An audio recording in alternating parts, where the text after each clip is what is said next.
Et bien voilà, nous sommes lundi 13 août, point de départ sur le parking de Pont-Coblan. On a eu droit à une bonne douche pour l'installation de tout le matériel sur les vélos.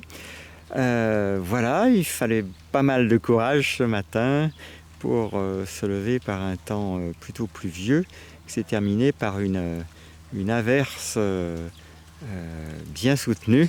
Le temps d'installer les sacoches sur le vélo de Léna, la remorque sur le mien, les deux sacoches de guidon. Donc voilà, comme mentionné sur d'autres vidéos, vélo Matra pour ma part avec une sacoche chariot de course Anderson, et puis les sacoches Ortlieb, on va avoir l'occasion, j'ai l'impression, de les tester sous la pluie.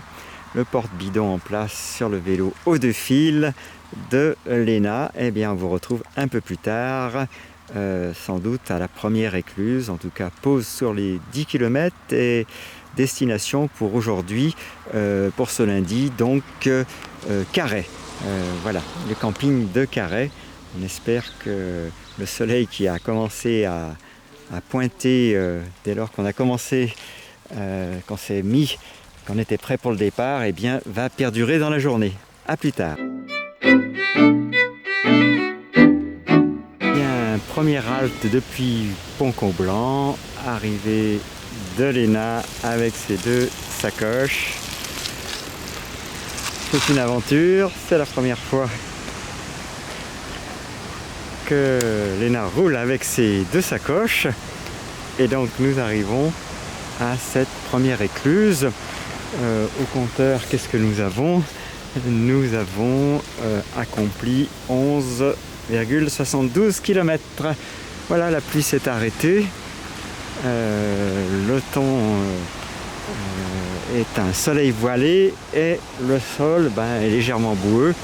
Donc vous allez voir le contraste saisissant entre cette eau, symbole de propreté, et l'état de la remorque qui a été bien aspergée par les projections sur le chemin. Voilà, les vélos sont déjà dans un état assez pitoyable.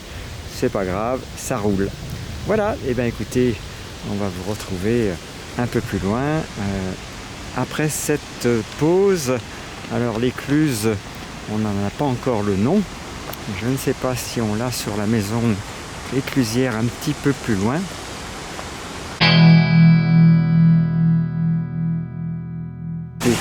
Alors le nom de l'écluse est quasiment illisible. Prat, il va falloir qu'on ressorte le livre, hein. Voilà, Prat Pourric, quelque chose comme ça. Ça va nécessiter un saut dans l'ouvrage. Bon, écoutez, on la rajoutera au montage. Voilà. Vous voyez, vue générale sur ce canal. Et une aventure qui demande beaucoup de préparation et un bon moral face aux aléas climatiques. Voilà, une fois parti, le plaisir est là. Donc on va poursuivre notre route. 21 km 14 depuis Pont-Coblan. Nous sommes à l'écluse 218, écluse Bizernic, la maison du canal. Et nous sommes en train de faire la première recharge du vélo haut de fil de Léna. Voilà, et donc le soleil joue un peu à cache-cache, avec des périodes où il fait plutôt froid dès que le soleil se cache, froid et humide, donc un peu moins le circuit de rêve que lors de notre préparation. Et puis là, d'un seul coup, le soleil ressort et évidemment ce trajet à nouveau prend toute sa dimension et son plaisir. Voilà, donc nous sommes là environ pour 20 minutes, le temps de recharger le vélo de Léna qui se décharge très vite dès qu'on dépasse le niveau 2 d'aide. Eh bien écoutez, on va en profiter pour relaxer un petit peu les différents muscles. Et puis, on va patienter le temps de la recharge. Voilà, au loin on aperçoit Châteauneuf du Fou, très belle vue sur Châteauneuf du Fou. Voilà, et ensuite la prochaine pause devrait être à Pont-Trifane.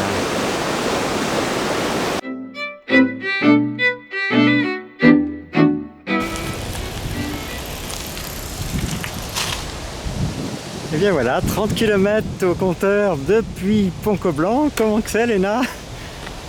De mieux en mieux? De mieux en mieux. De mieux en mieux.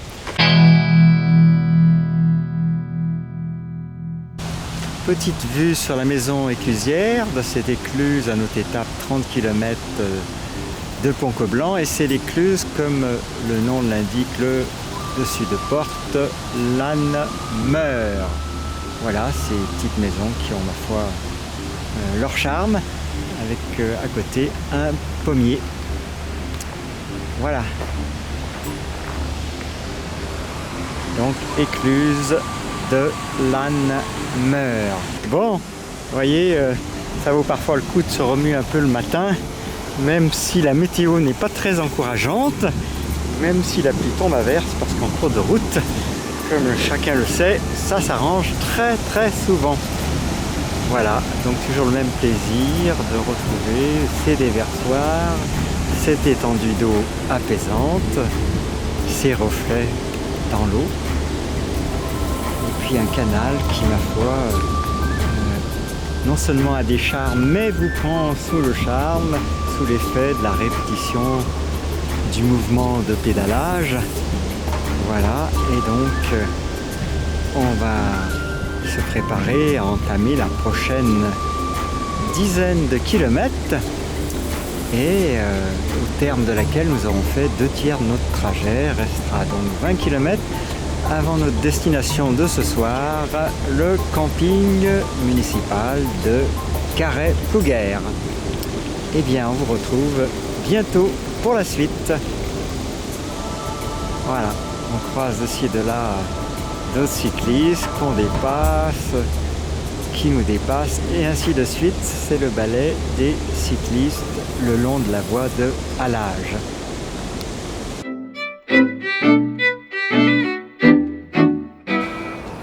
Alors on est à Pont-Trifane. Non seulement on a rencontré un groupe sympa, mais aussi un bar sympa, le bar de l'Écluse, avec une prise de recharge à l'extérieur.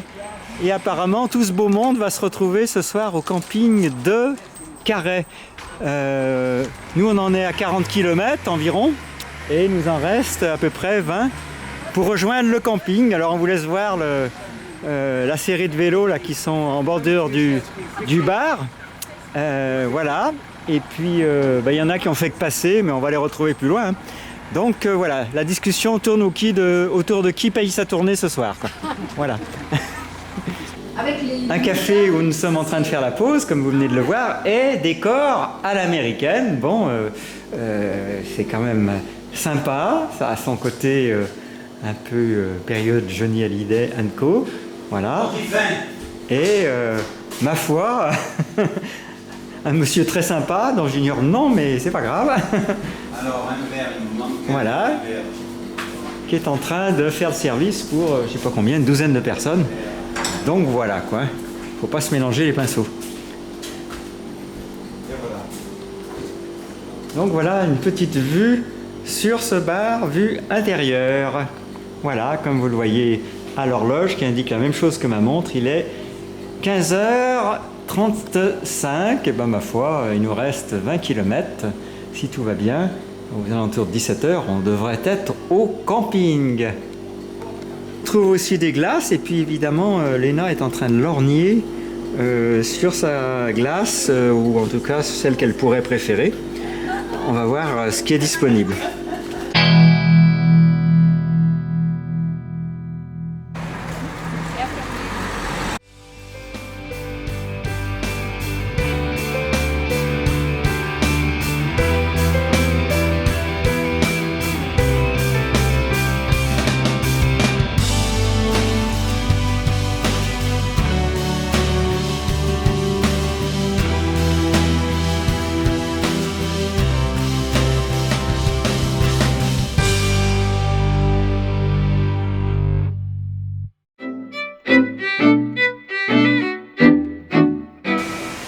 Eh bien, 50 km au compteur, dernière écluse avant le camping.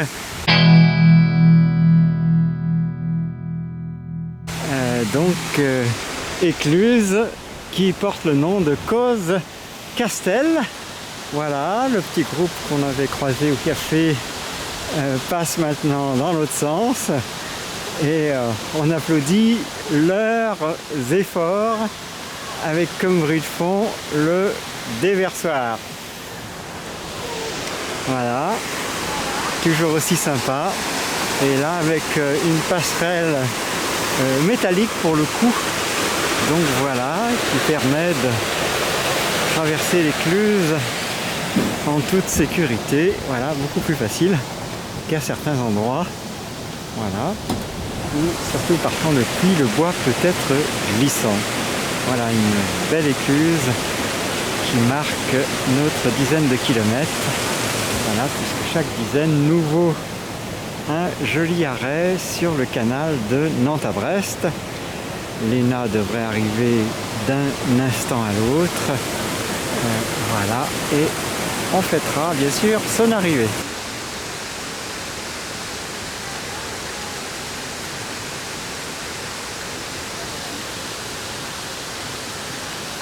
Aïe aïe aïe.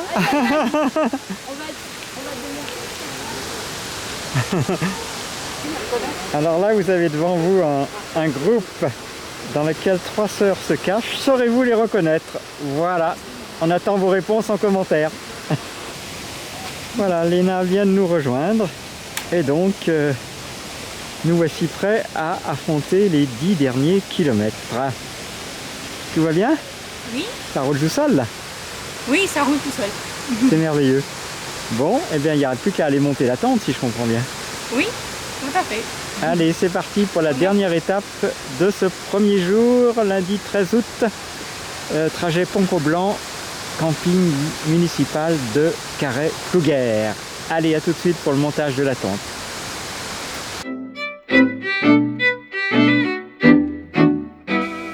Voilà, on est toujours sur le canal de Nantes à Brest et on a fait une petite pause parce que ce sont les premières péniches qu'on voit, dont celle que nous connaissions et qui avait valu une petite vidéo, la péniche Patricia que vous voyez là. Et on s'apprête à bientôt sortir du canal pour longer l'Yerre jusqu'au camping de la vallée d'Yerre. Voilà, donc 2 péniches, Rossily, si je lis bien, et puis Patricia, voilà, que nous connaissions. Et bien on va continuer notre chemin.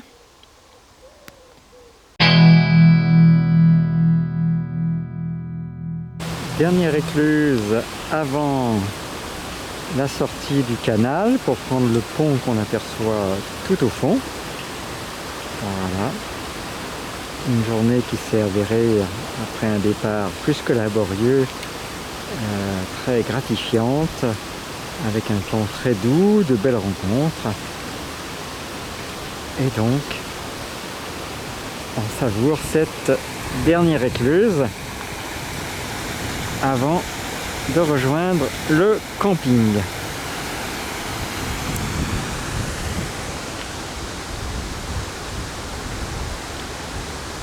Une maison éclusière et un petit panneau d'explication près de sur le mur de cette maison.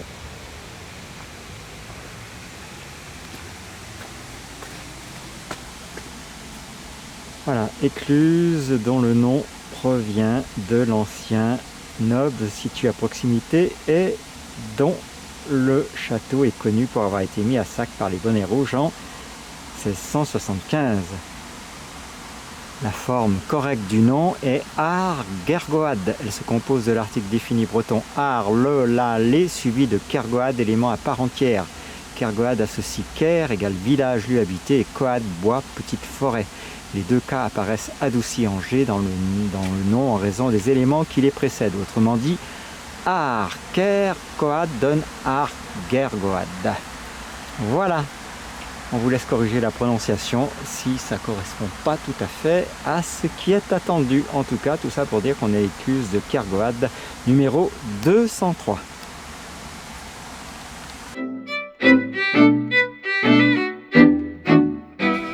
Et bien voilà, nous sommes au camping de Carhaix, la tente est montée et maintenant on va recharger les batteries, installer le matelas pneumatique et commencer la cuisine. Voilà pour cette vue au camping de Carhaix, il est actuellement 19 h.